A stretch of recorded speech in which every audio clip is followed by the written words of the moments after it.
नेमिखे सूतमासीनं भिवाद्य महामतिं कथामृतरसस्वाद कुशलः शौनको ब्रवीत। बड़ी पावन और पवित्र भूमि है नैमिषारण्य का क्षेत्र। नैमिषारण्य की भूमि बड़ी पावन है, बड़ी पवित्र है। 88,000 साधु महात्मा अमलात्मा वहाँ विराजमान है। शौनक आदि ऋषियों की बड़ी लंबी लंबी उम्र है। एक सदगृहस्थ महात्मा इतनी लंबी उम्र वाले जो जीवन की कई चतुर्युगियों को देख चुके हैं, सतयुग, त्रेता, द्वापर, कलयुग, कई युग बदल चुके हैं, ऐसे वे 88,000 ऋषि मुनि महात्मा अमलात्मा संतजन अपने नित्य कर्म से निवृत्त होकर के प्रातःकाल जब बैठे, बस उन संतों की मंडली में श्री सूत जी महाराज का पदार्पण हुआ। सूत जी महर्षि वेदव्यास जी के परम शिष्य हैं।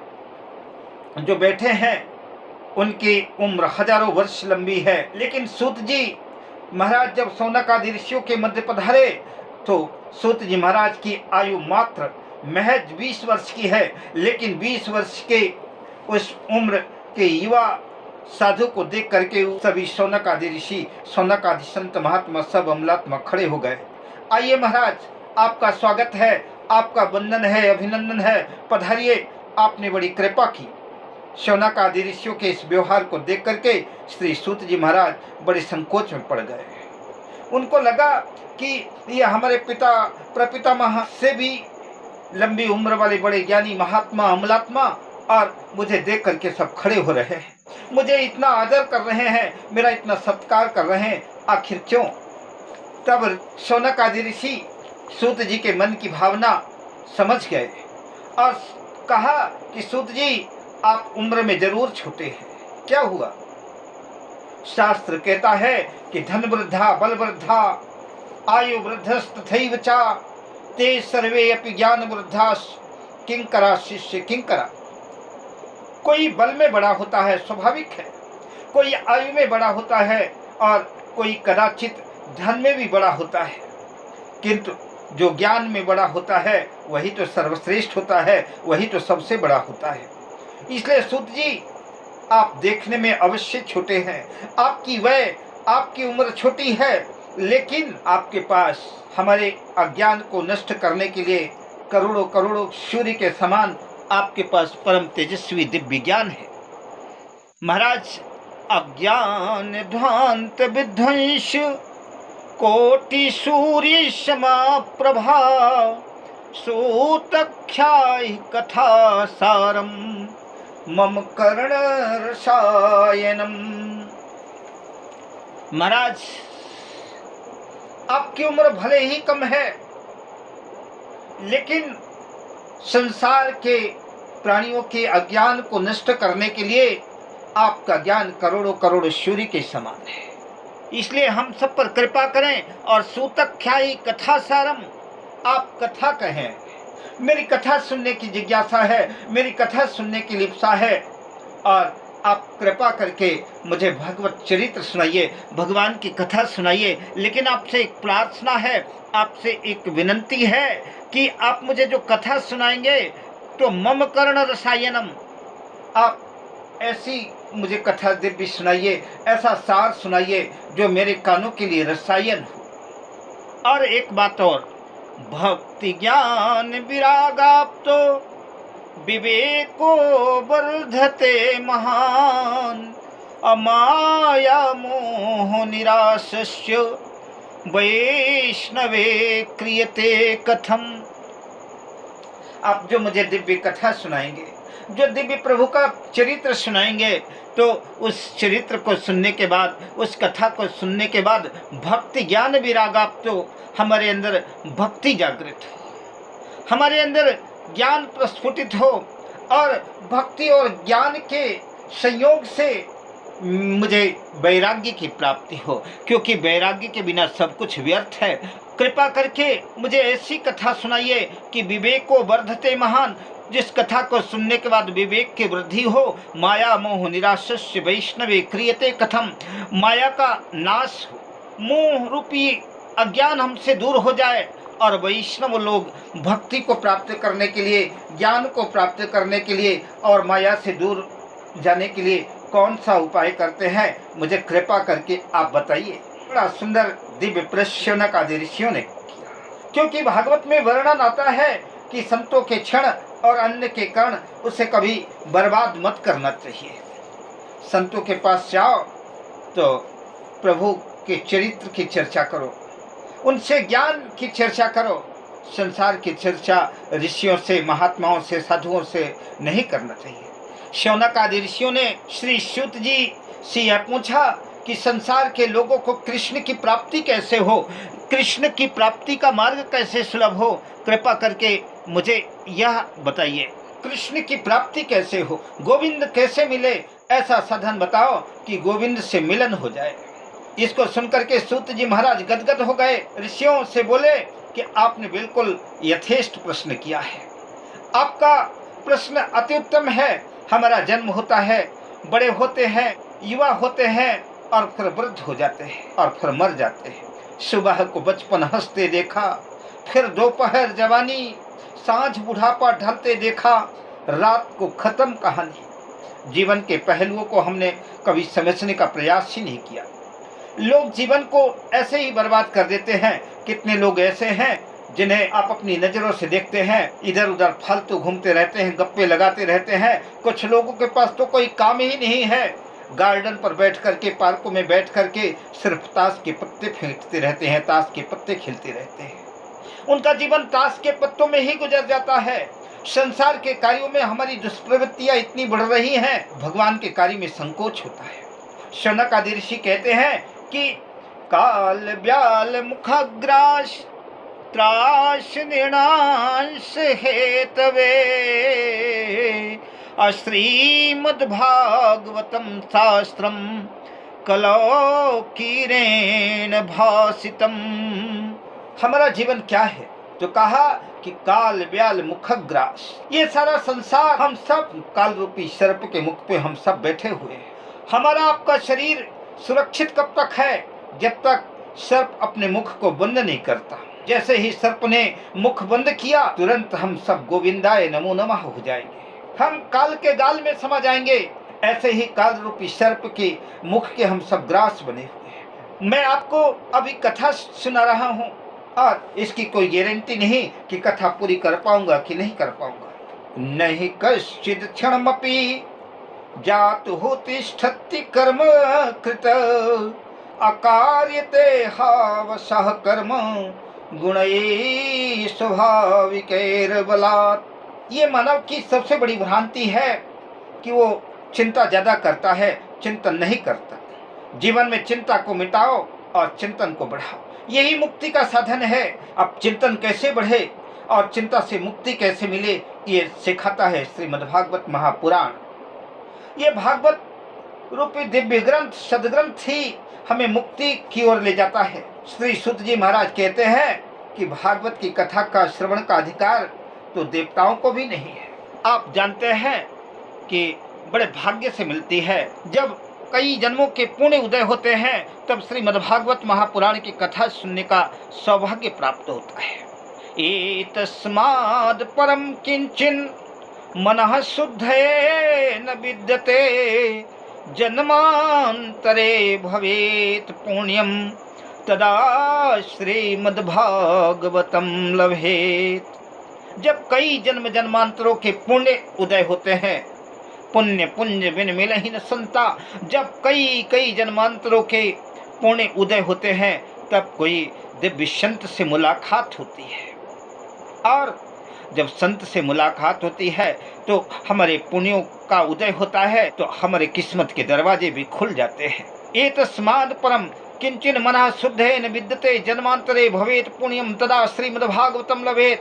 जब कई जन्म जन्मांतरों के पुण्यों का उदय होता है, तब मुझे भागवत की कथा श्रवण करने का सौभाग्य प्राप्त होता है। एक बार की घटना है कि राजा परीक्षित को जब श्रृंगी ऋषि का श्राप मिला कि 7वें दिन तुझे तक्षक डसेगा और राजा परीक्षित ने अपना संपूर्ण वैभव राज सब कुछ परित्याग करके गंगा के किनारे आए और राजा परीक्षित को श्री सुखदेव जी महाराज कथा सुना रहे थे। परीक्षिते कथा वक्तुम सभायाम संस्थे सुके सुधा कुंभम गृहे त्वयि देवास्तत्र समागमन। उसी वक्त एक घटना घटी कि जब राजा परीक्षित को श्री सुखदेव जी महाराज भागवत की कथा सुना रहे थे, उसी वक्त देवलोक से सारे देवता अमृत का कलश लेकर के, अमृत का घड़ा लेकर के आए। अमृत का घड़ा राजा परीक्षित और सुखदेव जी के सामने देवताओं ने रख दिया। कहा कि महाराज, हमने सुना है कि राजा परीक्षित को श्रृंगी ऋषि का श्राप मिला है। 7वें दिन राजा परीक्षित को तक्षक डसेगा, 7वें दिन राजा परीक्षित की मृत्यु हो जाएगी। महाराज, ये जब मैंने सुना, स्वर्ग का अमृत लाया, बड़ा दुर्लभ अमृत है, ये अमृत आप कृपा करके राजा परीक्षित को पिला दीजिए। राजा परीक्षित को ये अमृत पिलाएंगे तो एक तक्षक नहीं, लाखों लाखों तक्षक एक साथ राजा परीक्षित को दंशन करेंगे, तब भी राजा परीक्षित का बाल बाका नहीं होगा। सुखदेव जी ने देवताओं को बड़े गौर से देखा। वाह, समुद्र मंथन से जो अमृत निकला था, उस अमृत के लिए इतना बड़ा देवासुर संग्राम हुआ। देवताओं ने अपने प्राणों की बाजी लगा दी। उसी अमृत को आज इतनी सहजता से, इतनी सरलता से देवता राजा परीक्षित को पिलाने के लिए आ गए। देवताओं से सुखदेव जी महाराज ने पूछा, कहा कि ठीक है, लेकिन तुम्हारी भी कोई लालसा है, तुम्हारी भी कोई जिज्ञासा है, तुम इतने उदार क्यों बन रहे हो, तुम भी कुछ चाहते हो, तुम्हारी भी कोई इच्छा है। तब देवताओं ने कहा कि हाँ महाराज, हम भी एक स्पृहा लेकर के आए हैं, हम भी एक लालसा लेकर के आए हैं। सुखदेव जी महाराज ने पूछा क्या, तो कहा एवं विनिमय जाते सुधाराज्ञः प्रपीयताम प्रपश्यामो वयम सर्वे श्रीमद्भागवतामृतम। कहा कि महाराज, हम भी एक जिज्ञासा लेकर के आए हैं, चाहते हैं आप भागवत की कथा श्रवण करा रहे हैं महाराज परीक्षित को, क्योंकि राजा परीक्षित को मृत्यु का भय है कि 7वें दिन तक्षक डसेगा, तो राजा परीक्षित के निवारण के लिए तो हम अमृत लाए हैं, इन्हें तो आप अमृत पिला दीजिए और भागवत की कथा का अधिकारी मुझे बना दीजिए, भागवत की कथा हमको सुना दीजिए। एवं विनिमय जाते सुधाराज्ञः प्रपीयताम प्रपश्यामो वयम सर्वे श्रीमद्भागवतामृतम। महाराज विनिमय कर लीजिए, महाराज अदला बदली कर लीजिए, यह स्वर्ग का अमृत जो है राजा परीक्षित को हम दे रहे हैं इसके बदले में, और आप जो राजा परीक्षित को ये दिव्य कथा सुना रहे हैं श्रीमद्भागवत महापुराण की, इस भागवत कथा हमको सुना दीजिए, ये भागवत की कथा हम सुनना चाहते हैं। और जैसे ही सुखदेव जी महाराज ने सुना तो देवताओं को तुरंत डांट दिया। कहा कि अरे छलियाओं, क्वा सुधा क्वा कथा लोके क्वा कांचः क्वा मणिर्महान ब्रह्मरात्रो विचार्यैव तदा देवाज्यहासः। अरे छलियाओं, तुम पूरी जिंदगी ठगते ही रहे, छलते ही रहे। क्वा सुधा क्वा कथा लोके, ये कहा तुम्हारा तुच्छ अमृत और कहा भगवान की दिव्य कथामृत, इन दोनों की तुलना कैसे हो सकती है। क्वा कांचः क्वा मणिर्महान, अरे जब कोई अदला बदली करता है, कोई विनिमय करता है, तो बराबर की वस्तुओं की अदला बदली होती है जिनका मूल्य बराबर हो। और तुम क्वा कांचः क्वा मणिर्महान, तुम कांच के टुकड़े के बदले महान कीमती मणि लेना चाहते हो। और ऐसा कह करके सुखदेव जी महाराज जी ने तदा देवाज्यहासः, देवताओं का उपहास कर दिया, देवताओं को भागवत की कथा सुनाने से मना कर दिया। कहा कि कथा तो चल ही रही थी, कोई दिक्कत नहीं थी, तुमको अमृत भी लाने की जरूरत नहीं थी, तुम ना अमृत अपने पास रखो, बढ़िया प्रेम से बैठते और कथा सुनते तो कोई आपत्ति नहीं, लेकिन तुम सौदागर बन के आए हो, छलिया बन के आए हो, तो इस कथा की अदला बदली नहीं हो सकती, कथा का सौदा नहीं हो सकता, जाओ यहाँ से, तुम कथा के अधिकारी नहीं हो। अभक्ताश्च विज्ञाय न ददौ स कथामृतम श्रीमद्भागवती वार्ता शुराणमपि दुर्लभा। और ऐसी दिव्य भागवत की कथा जो देवताओं को भी दुर्लभ है, देवता भी जिसके अधिकारी नहीं है। कहाँ स्वर्ग का अमृत और कहाँ श्रीमद्भागवत महापुराण की कथा। इसकी बराबरी भला तुलना कैसे हो सकती है। स्वर्ग में जाकर के वहाँ का अमृत पान करने के बाद भी व्यक्ति नीचे गिरता है। जब बड़े पुण्य करते हैं और पुण्य करने के बाद स्वर्ग की प्राप्ति होती है, पुण्यों का क्षय होता है, तो पुनः मृत्युलोके विशन्ति, मृत्युलोक में धक्के देकर के गिरा दिए जाते हैं। अभक्ताश्च विज्ञान ददौ स कथामृतम श्रीमद्भागवती वार्ता शुराणमपि दुर्लभा। श्री सुखदेव जी ने देवताओं को अभक्त समझा और भागवत की कथामृत का दान उनको नहीं किया। देवताओं ने जब ब्रह्मा जी से शिकायत की कि महाराज मृत्युलोक के मनुष्यों को देखो, उनके कितने बड़े सौभाग्य कि वो भगवान की कथा, भागवत महापुराण की कथा सुनने के अधिकारी हैं, और हमको कथा से वंचित कर दिया, हमको कथा का अधिकार नहीं दिया। आखिर इसकी वजह क्या है। राज्यो मोक्षम तथा वीक्ष पुराधातापि विस्मयः सत्यलोके तुलाबध्यत्रोल्यत् साधनांजयः। ब्रह्मा जी ने कहा, देवताओं 7 दिन का इंतजार करो, 7 दिन की प्रतीक्षा करो और फिर परिणाम देखो कि सुखदेव महाराज जो राजा परीक्षित को भागवत की कथा सुना रहे हैं, तो इस भागवत की कथा का परिणाम क्या निकलता है। देवताओं ने धैर्य से 7 दिन इंतजार किया और भगवान के पार्षद बैकुंठ ले गए। यह दृश्य जब ब्रह्मा जी ने देखा तो ब्रह्मा जी बड़े विस्मित हो गए। आज्ञो मोक्षम तथा वीक्ष, राजा परीक्षित का मोक्ष देख करके पुराधातापि विस्मितः, ब्रह्मा जी विस्मित हो गए, आश्चर्यचकित हो गए कि ऐसा कैसे हो सकता है। सत्यलोके तुलाबध्यत्रोल्यत् साधनांजयः, सत्यलोक में तराजू बांधा और तराजू बांध करके एक पलड़े पर स्वर्ग के मोक्ष के जितने सारे साधन थे सब एक पलड़े में रखा और दूसरे पलड़े पर श्रीमद्भागवत महापुराण को रखा। और बड़ा आश्चर्य हुआ, पुराधातापि विस्मितः, ब्रह्मा जी को आश्चर्य हुआ कि स्वर्ग के, बैकुंठ के, मोक्ष के जितने साधन थे सब एक पलड़े में रखा, वो सब फीके पड़ गए। श्रीमद्भागवत महापुराण का पलड़ा सबसे भारी रहा। लघुन्यानि जातानि गौरवेण इदं महत् तदा ऋषिगणः सर्वे परमं विस्मयं ययुः। भागवत का पलड़ा नीचे हो गया और समस्त पलड़े जो धर्म के संस्कारों के हैं वो ऊपर को उठ गए। वजन जिसमें होगा वही नीचे जाएगा। ब्रह्मा जी ने कहा देवताओं से कि श्रीमद्भागवत महापुराण कोई पुस्तक नहीं है, कोई पोथी नहीं है, प्रत्यक्षम कृष्ण एव ही, यह साक्षात कृष्ण स्वरूप श्रीमद्भागवत है। इसका श्रवण करने से जीवन धन्य हो जाता है, जीवन दिव्य बनता है, मधुर बनता है और प्रभु कृष्ण की प्राप्ति होती है।